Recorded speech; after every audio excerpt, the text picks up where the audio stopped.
Oh, do I have a book rack? Oh, do I have a book rack?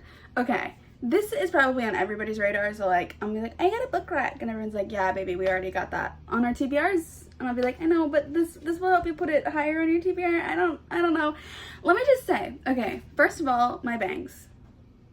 They are having a moment. I can't stop looking at myself. I'm sorry. I'm being very conceited, but that's why I'm filming today, because I look amazing. You should see the whole outfit. It's like a whole denim moment. I look really cute. I'll probably post a picture on Instagram. But the reason why I look kind of cute is because I knew I was going to be making content today, so. And the content I'm making is about this book. So this is Broken Souls and Bones by L.J. Andrews.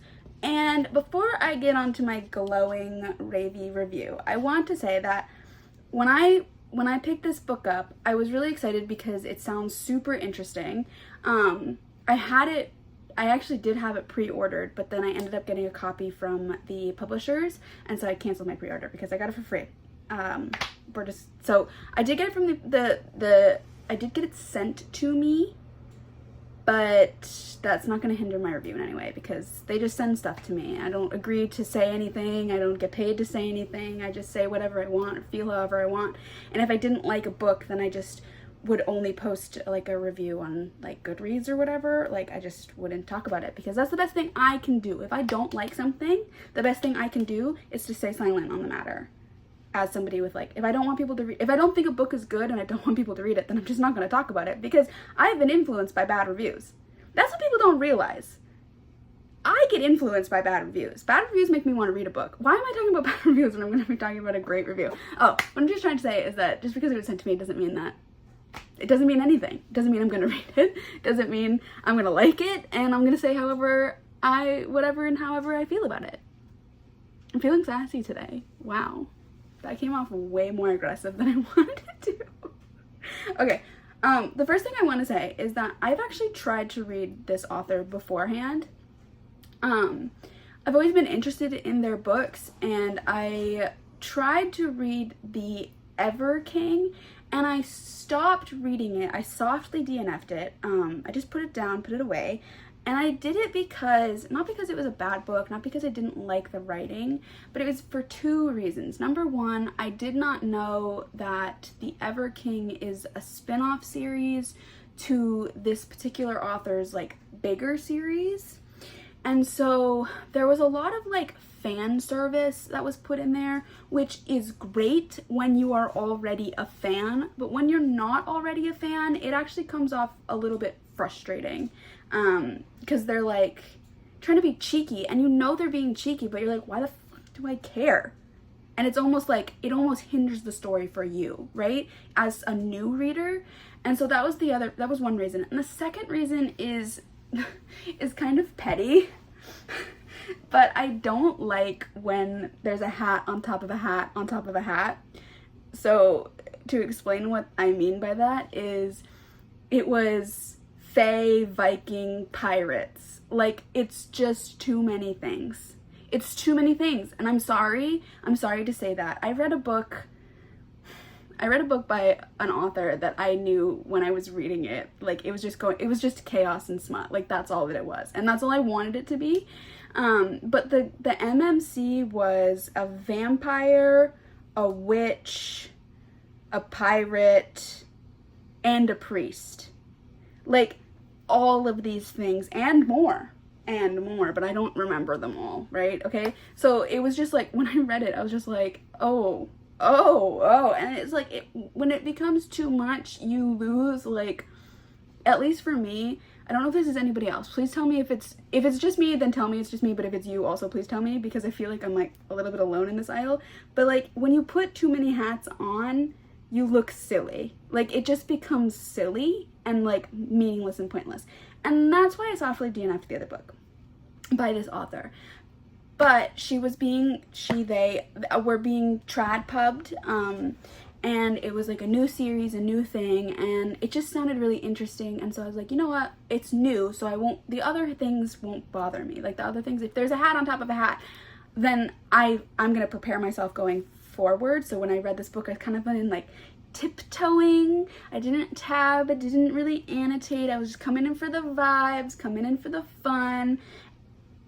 And I should have tabbed and annotated. That is what, this always happens to me. Like, you never know which books you're supposed to tab and annotate, you know, you just kind of wing it. You just go by the vibes of like what the author said and what other people say.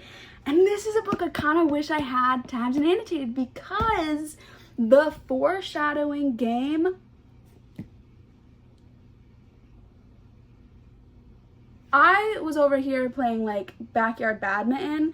The author was like over there playing strategic chess.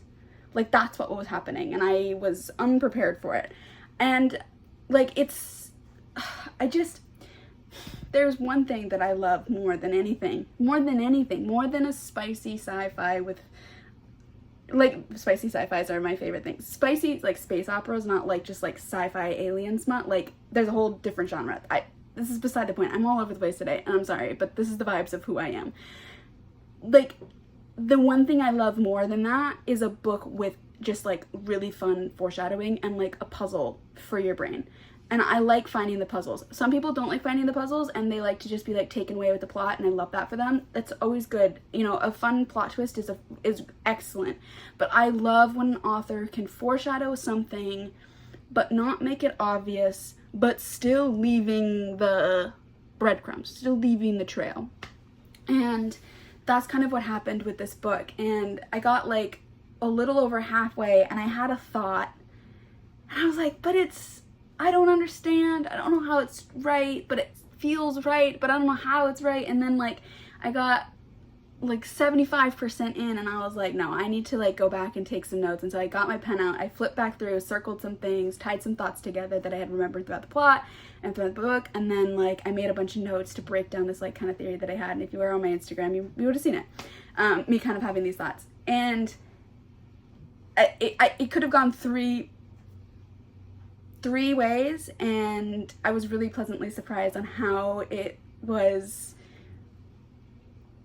put together. I'm not going to spoil anything, and I'm not going to say what the thing was, because I think it's fun. Like, I want you guys to have the puzzle as well. So if you're into that puzzle, if you're into like really fun and like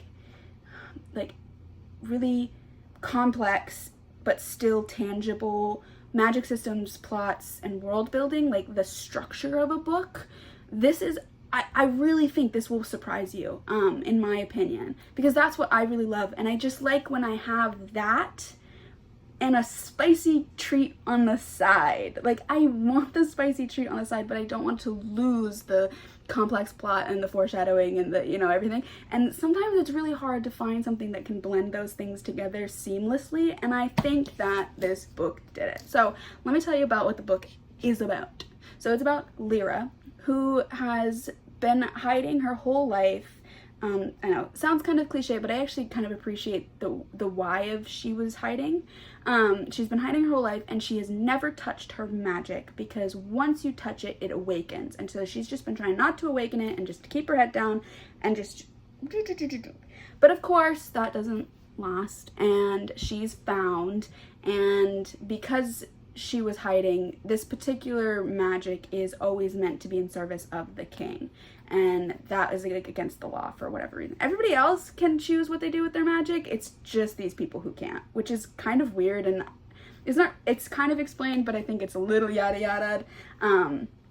And to save her only family, she is conscripted into service with the king, and she is given a bodyguard. And the bodyguard, Rourke, is the reason why I read this book. And I don't typically read books, like I don't really like to pick up books just because of the love interest, because then you know, sometimes books are only as good as the love interest is, and once the love is kind of like solidified, the books become a little boring. But I did pick this book up because it has my favorite thing, and that is a non-verbal main character. I really love a non-verbal character. There's a reason why I do. Maybe it's the Mandalorian. Like, I know he's not non-verbal, he's just like kind of mute. Not mute.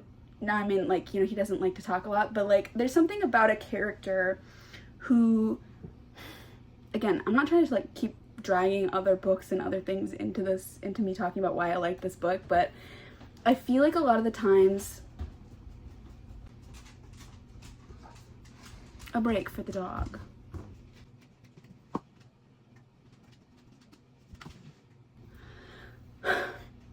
sometimes a love interest is really only comes out in the quotable moments. You know what I mean? Like, the reason why everyone's feral for a certain character is because of that one quote. And like, sometimes, and it's not a bad thing, and obviously it's just words on paper. Like, you can't, it's hard to like make a character really like 3D in someone's head. But I feel like a lot of times authors crutch a love interest with their quotes. And so when I find a character, especially a love interest, who doesn't speak, and the author has to really be attentive of their actions on the page to show this about, like, show the character. And I think it's just like, it adds a fun, not a fun, it just adds like a depth of like rawness to a character that makes you really pay attention to them, because you have to. And obviously there's like always some form of sign language or something like that in books, because to have a character really not say anything, like, and have them be a main character, you'd have to be a really, really good writer.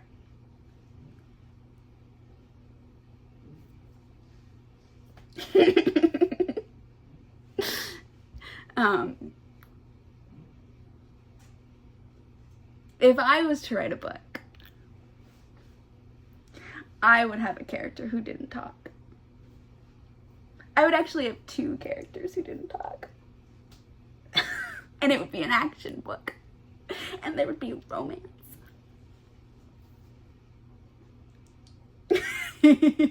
So that's why I picked this book up, because one, the best way to be a writer is to read.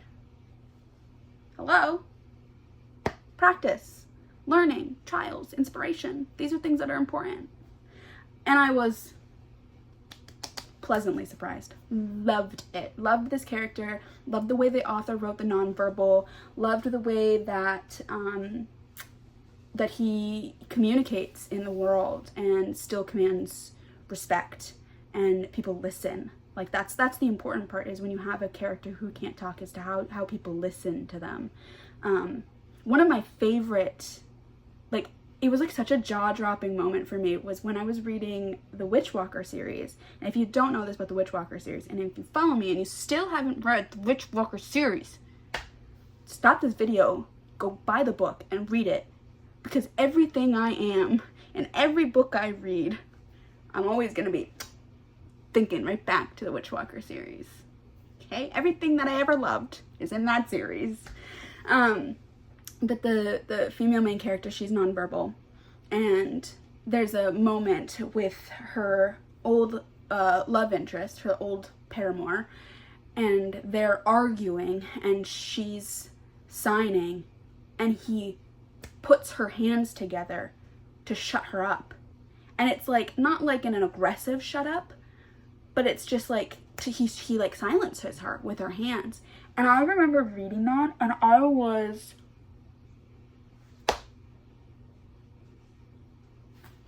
like, there's just levels to this that I really enjoy and I really love. And I think we could go into it like in my psyche, but we're not going to, because this isn't therapy. But I just want to say, like, that's why I picked this book up, for the main reason, other than the fact that, let me talk, okay, I was trying to talk about the book, and then I just delved into the love interest.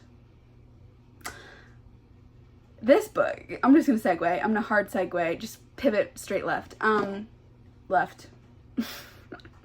So she gets brought to be the mender. I feel like it's either mender or melder. I can't it's melder, and I keep saying mender. To be the melder for the king, and that's because she has a very specific power. So this is a Viking inspired fantasy romance, and I really think this author, like, just nailed on that, like, hammer on the nail, this balance between necromancers and like Viking lore. So like a lot of like, or Viking, a lot of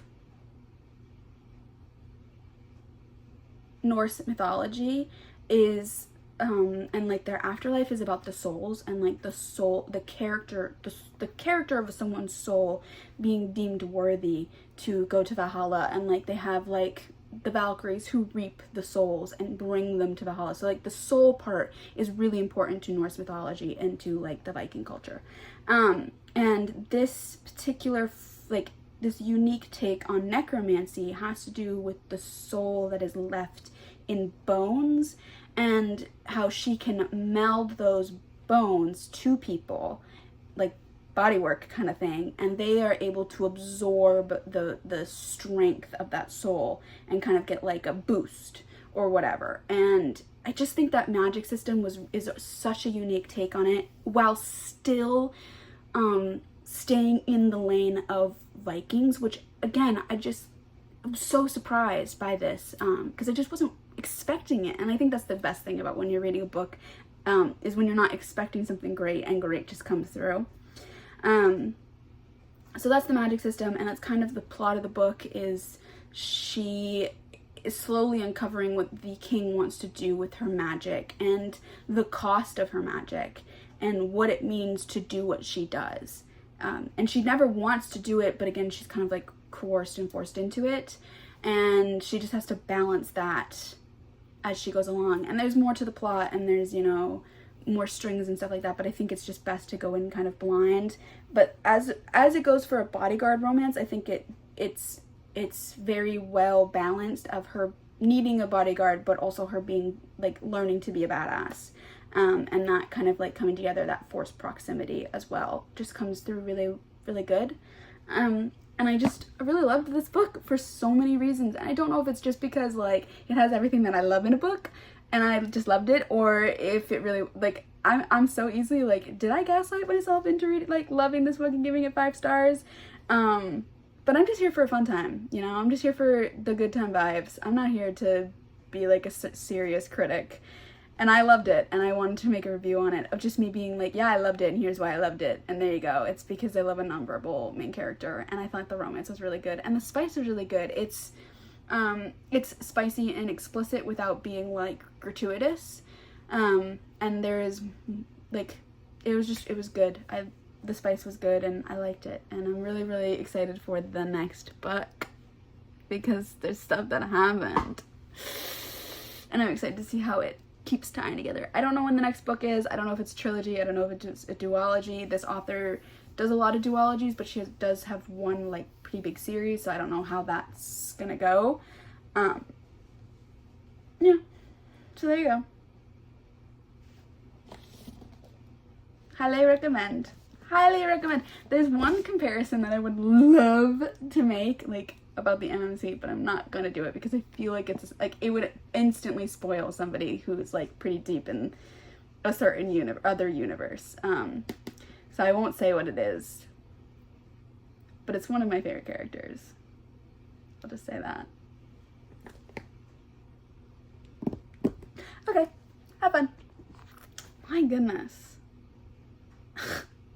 Why is it that I was like thinking about like growing my bangs out and like, and now they're just like so cute right now? What is it? It's distracting me today because I've been thinking a lot about my hair. And it just looks really cute today. What is up with that? And I don't have anywhere to go and no one's gonna see me today. Not even my partner. How annoying.